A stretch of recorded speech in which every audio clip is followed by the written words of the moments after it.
I waited.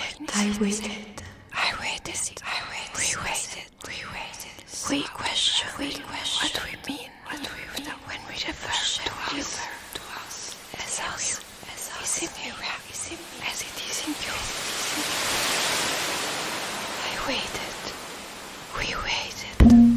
We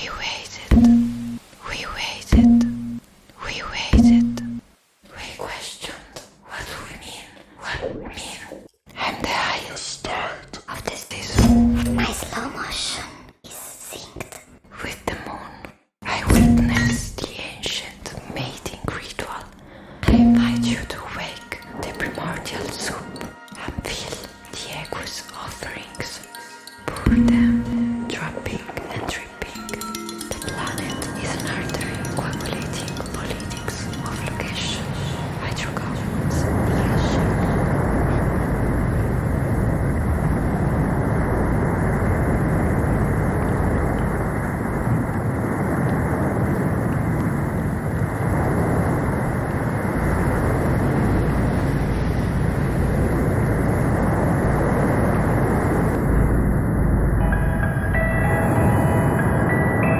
So, we measure very geometrical. So now you have to scream so we don't listen to the actual pain. Scream. I'm taking you out!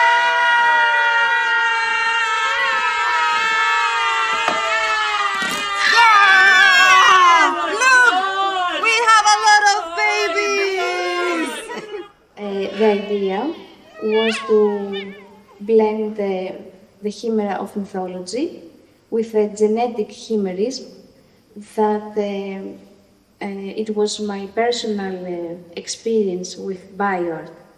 So the cyst, morphoma, is something like a teratoma in biology that includes nails, hair, and other things, bones. And it's something like a Bioart inside of me. So I created the sculpture with chicken wire and some other materials.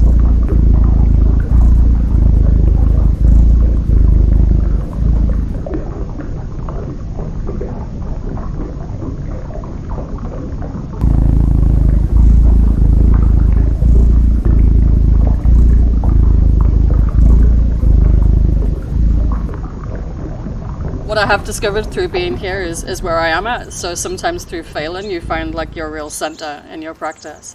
So I know I'm not this, I'm not this, I'm not this, I'm not this, but I'm making this piece where I'm making like what I'm calling the post-apocalyptic archive, and I've started making this origami library of like little miniature origami books. And inside of these, I have like hand-typed statements from people who've been in cults and seen aliens. People who've been executed and their very last words that they say to the world have been recorded. Lines from songs like Leonard Cohen's You Make It, You Want It Darker.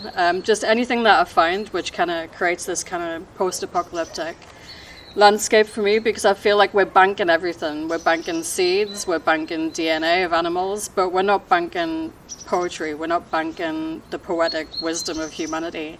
So I have this friendship with some people who are all signed up to be cryonically preserved, and I'm making these individual boxes for them to open when they're resurrected after they've been cryonically preserved. And I want to put some in space. So the idea is that I have these vaults, which are kind of made from extracts. I'm calling it like poetic DNA.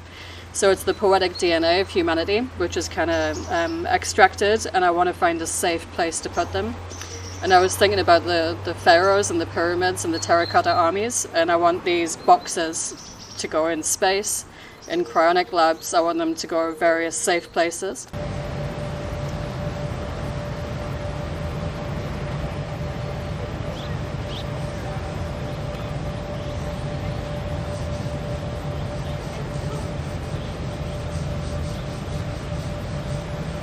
It was a Japanese guy sitting off the coast of Boston, and he observed this glowing jellyfish, and essentially he identified the molecule that is basically affecting the fluorescence that is called green fluorescent protein, GFP for short. Okay? And essentially, the nice thing about fluorescent proteins is that it's a single protein that you can obviously with molecular biology techniques isolate from this species, either as a protein or even better as a gene. So you take the gene that encodes this protein. And then with all these new tools that we have to modify the genetic makeup of species, we can make transgenic flies, rabbits, beetles, mice, flies, just name it. And an organism that is normally not fluorescent, now immediately it becomes fluorescent. So we catalog the samples here, we give them a unique code so we know that this sample is this sample in our lab. And then we start the DNA extraction or the RNA extraction process. So this is a dedicated room for this specific part of the analysis. Nothing fancy here, just some, hot blocks and some centrifuges and nothing major. We make sure that we do all the critical parts of the process in this hood, which is a laminar hood, not because we don't deal with infectious samples in this lab, so we don't use it to protect so much ourselves because these samples are non-infectious. We use it to make sure that we don't contaminate the samples.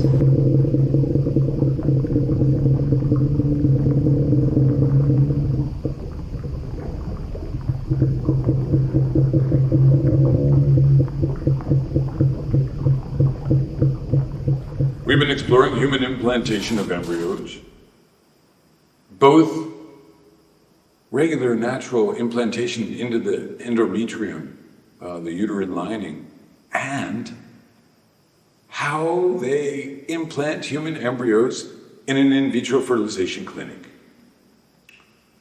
Along the way, we're looking at things like birth control, artificial wombs, how to get ovums, eco-burial, cryogenics, and in particular with this camp, we were looking at how to enrich a transgenic organism that's going through the implantation and born with some sort of difference. In this case, part flamingo, part octopus, part sea urchin, and how to contact or care for that unusual creature.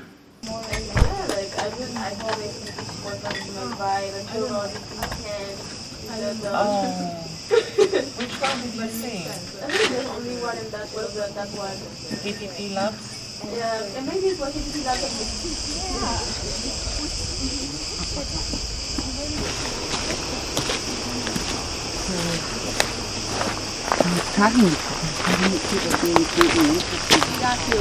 The districts, they compete with each other to check who has the highest mountain, and they're so ridiculous that it is said that some people go there during the evening and they put some more stones on the top of the hill so they make sure that the mountain is the higher.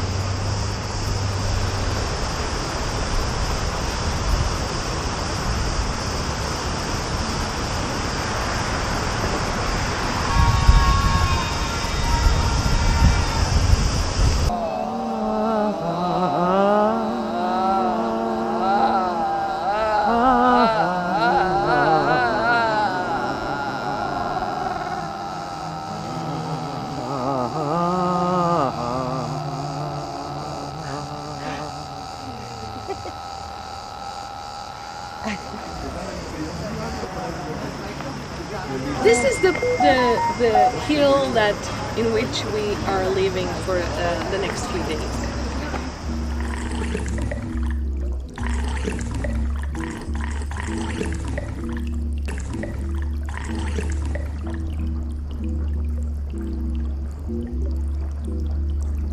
I work in a cross-section between art, science and technology. My last project is related to space exploration in a wide sense. but in a closer lookup, it's about the astronauts training that I did in Poland, which was super intense.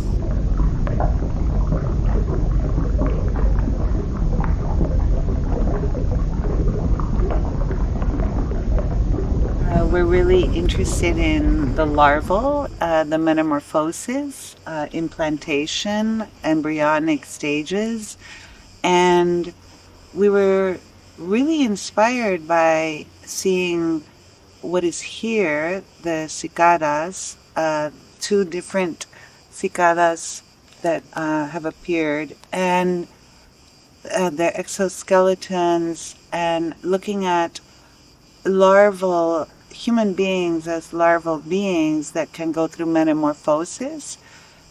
We were exploring that alongside with learning about people's practices, learning how they do bioart, sharing space and time. Also, we ran a workshop on methodologies of wonder. And experimenting with the site. Yes, very much. One of the, ditto what Praba said, but one of the things that I came to this camp with was something that I've learned from my work with Indigenous people, which is the importance of being responsible and accountable in our relationships with other living things.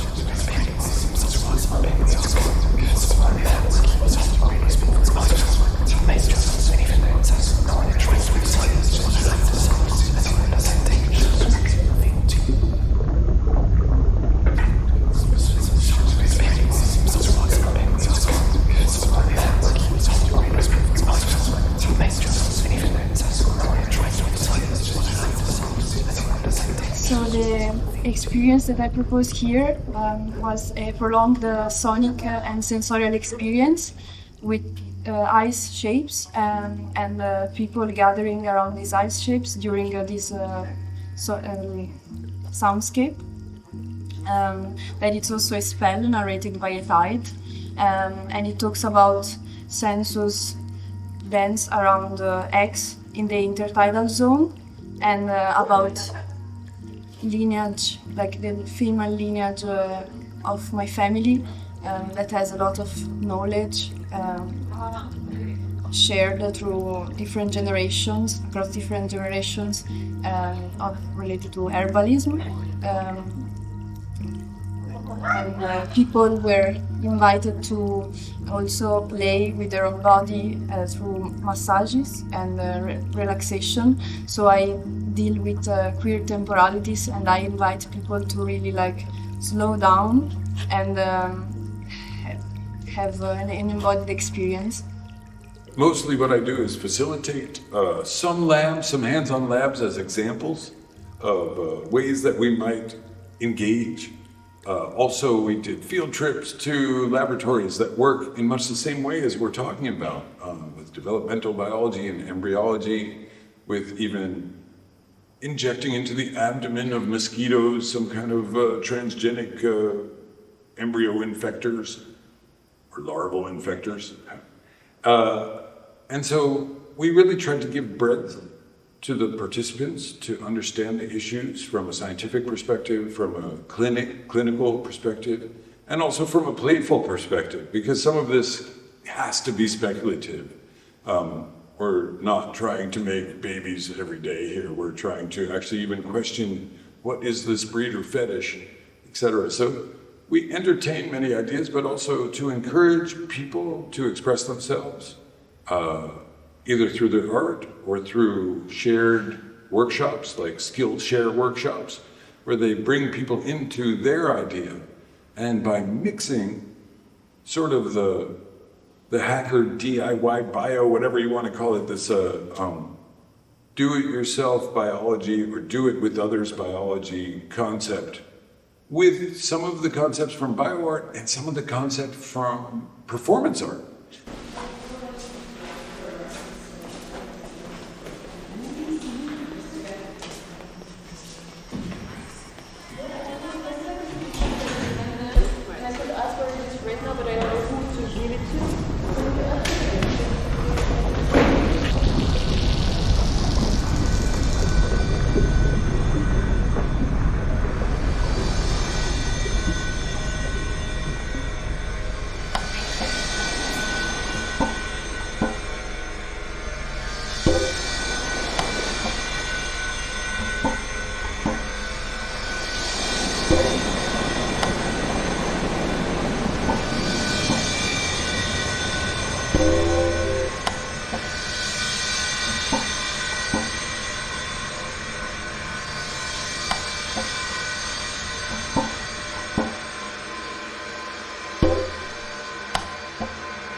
here in Rethymno.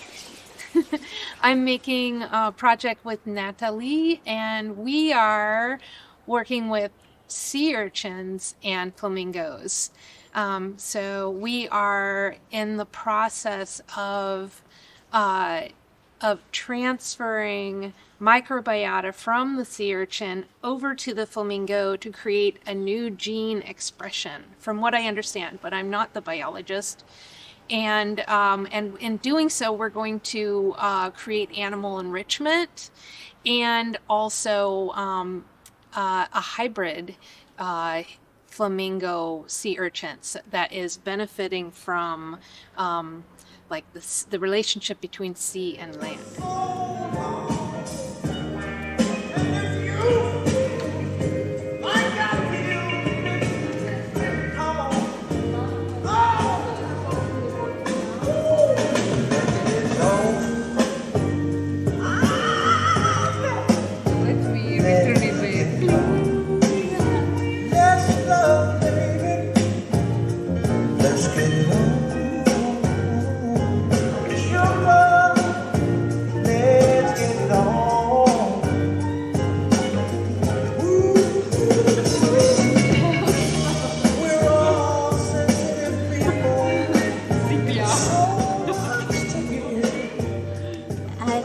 My media is bacteria, a microorganism.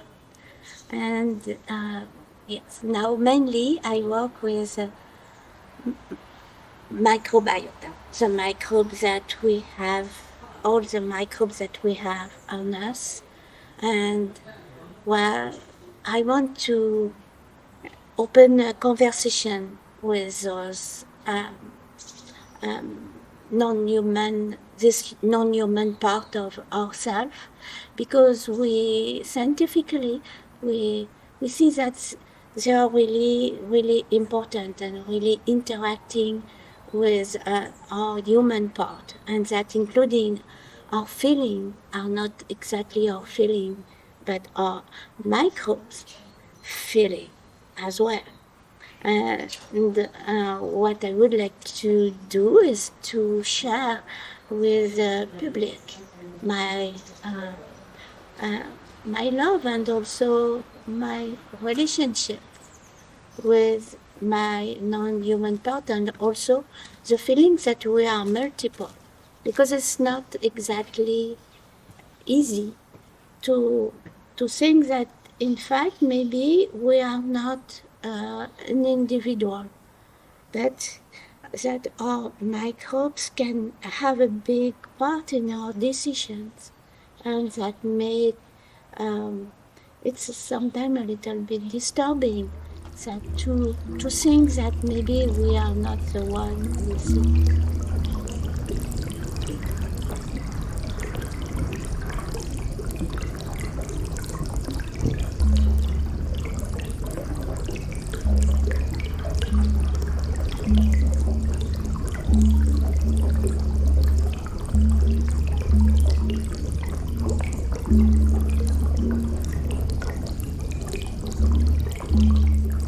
What I tried to do was an extension of an idea I'm working on that has to do with time and imprint. Basically, I've made some brushes with materials that I found here in this environment, and with ink. People drew with their own way and with the shapes that they wanted, their own imprint.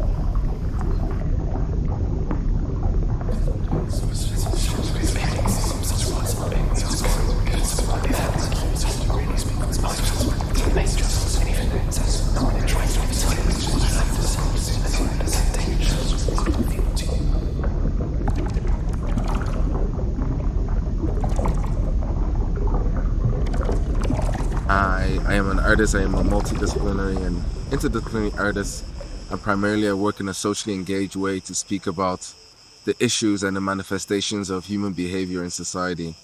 And I believe in coming here, it's to carve out time to reflect on my practice also as well as imagining new ones around implantation, fertilization, IVF, and assisted reproductive technologies. I think to have that moment in time and the breadth and the diversity of work and artists that have been here has honestly been a massive blessing in this beautiful environs. Behind my towel, in exploring again Bioart, right, of again the sheds of ourselves and our personalities and our beings, but again going just a little bit granular into that, that data signature that we all respectively have. And I think that's what we've explored throughout our time here on this lab and residency in time. So for my workshop, I didn't teach people how to code because I barely know how to and it's hard. And so what I did is I created this set of questions for everybody to create their own queer Pokemon. So you had to choose a species, animal, plant, fungus, I don't care. And we all researched about anatomy, raising process, reproduction process, the systems of the species as a whole into the reproductive process, and whatever you could find queer and funny and that resembled a little bit human stereotypes. And everybody answered some questions. There were teams also, and we created this freaking amazing Pokemons that I'm now putting into the game, like Elton Fly John that kills with female ejaculation.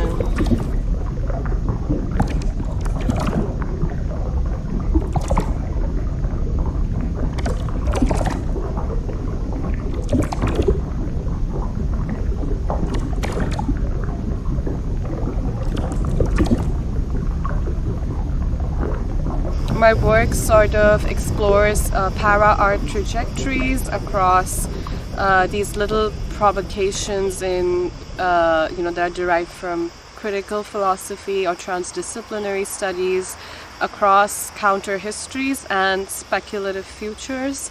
And what I've found in this residency is that a lot of bioart is also very speculative in nature, so it's really nice to sort of have that. So I made this work which casts, like live casts of back fat, because I think it's a really yummy part of the body. I think the little that folds in the skin are just really beautiful. So I wanted to create work that made people think about it a bit and just go, oh, hang on, am I just labeling someone because of their appearance? Am I judging someone because they're bigger than me, or, So that started off the current work, and now I've got a show on at the moment in the UK called Sense of Stigma, and it's quite intense. So the reason I'm here as well is because everything I've been doing has been so raw, so confronting, and really personal, so I'm trying to play and get away from that.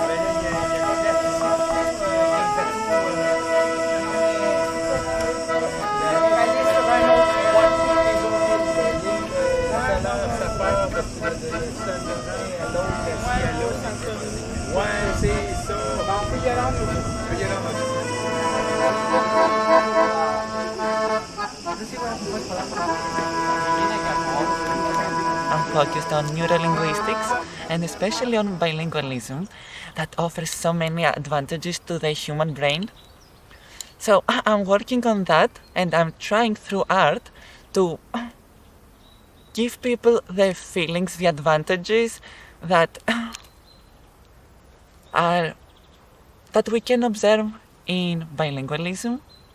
So I want to give to monolinguals the sense of being a bilingual, and I do that through connecting with people. During this workshop I used the tarot cards, which were my way of communicating with people.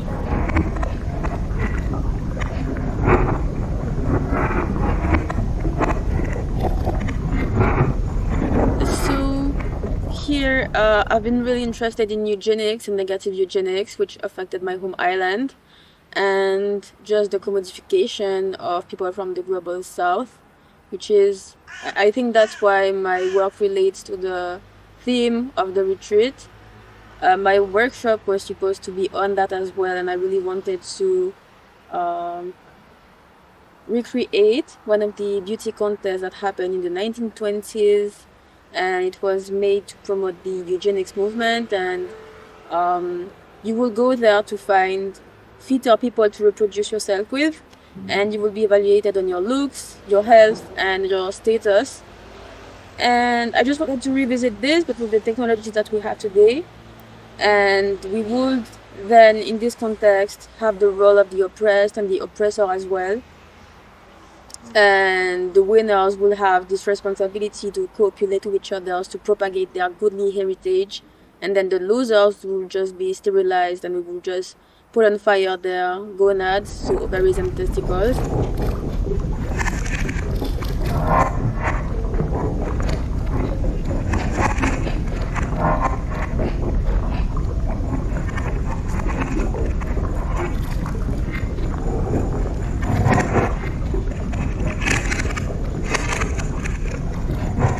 We just concluded our TTTlabs 3.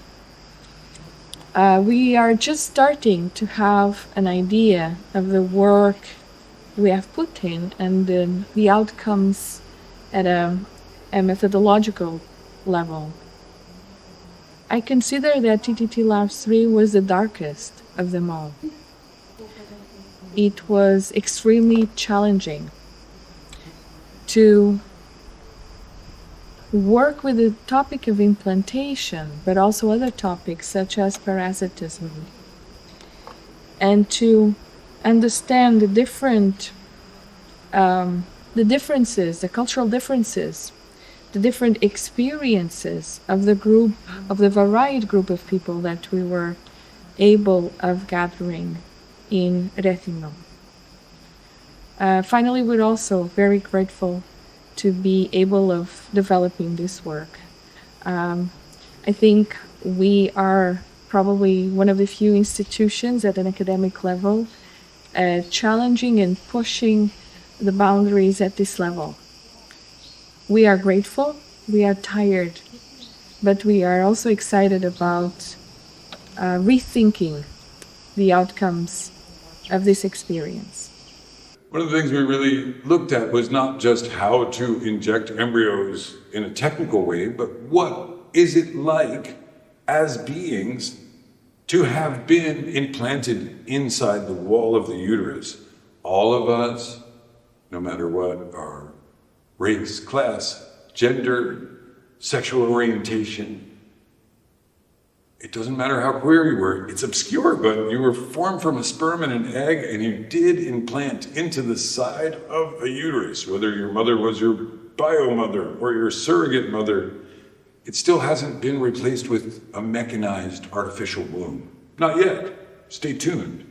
And so, in some ways, we also looked at our shared experience of being a fertilized embryo that was accepted by the womb, that was enveloped in the uterine lining, that became something to feed, not a parasite, not rejected, because we were not miscarriages. And so, whether we were made technically or we were made the old-fashioned way, we end up being held and fed by a womb. And that made me somewhat biodeterminist, and maybe it can change. There's all sorts of things: male pregnancy, MPreg, queer pregnancy, QPreg, artificial wombs, or maybe even, who the heck knows? We can sporulate. But some of this implantation looks a little bit like this.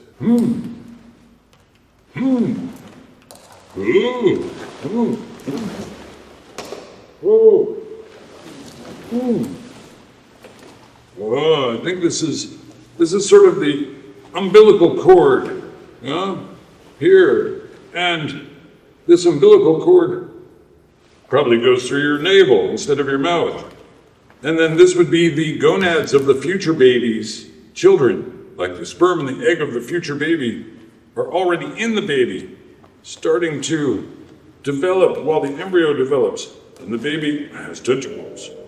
And then the baby is accepted by the uterine wall and falls in and folds in and becomes loved and held in this sort of umbilical world.